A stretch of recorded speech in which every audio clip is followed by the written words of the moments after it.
À Plouézec, dans les Côtes-d'Armor en Bretagne, la chapelle de Paul conserve le souvenir de la conversion de Jean Roquel, seigneur de Goisse-Froment. Jean Roquel décide de faire construire la chapelle au XVIe siècle. En effet, après s'être éloigné de la religion, il revient à l'église et souhaite que cet édifice rappelle la conversion de saint Paul. Dans un agréable cadre de verdure, la chapelle, en forme de croix latine, possède un retable dont la peinture centrale représente la conversion de saint Paul.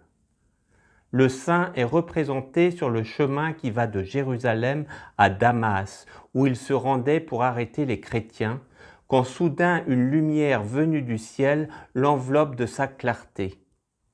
Tombant à terre, il entendit une voix lui disant « Saul, Saul, pourquoi me persécutes-tu ? Qui es-tu, Seigneur ? demanda Paul. Je suis Jésus que tu persécutes. » La nombreuse statuaire polychrome représente des saints populaires en Bretagne. Sainte Anne, patronne de la Bretagne, toujours représentée, enseignant la Bible à la Vierge Marie. Saint Guillaume, car le père et le grand-père de Jean Roquel s'appelaient Guillaume. Saint Paul, bien sûr, Saint Pierre avec la clé du paradis, Saint Éloi, patron des forgerons.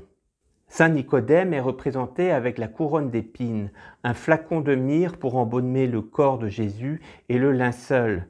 C'est lui qui a récupéré les reliques de la passion du Christ. Un habitant a sculpté au couteau cette émouvante Pietà suite à un accident dont il est sorti vivant. Les ex-voto en forme de bateau sont nombreux en Bretagne. Ils sont offerts par des marins. Celui-ci porte le nom de Saint-Yves, patron de la Bretagne. Près de la chapelle, ce calvaire en granit représente d'un côté le Christ en croix et de l'autre côté une descente de croix.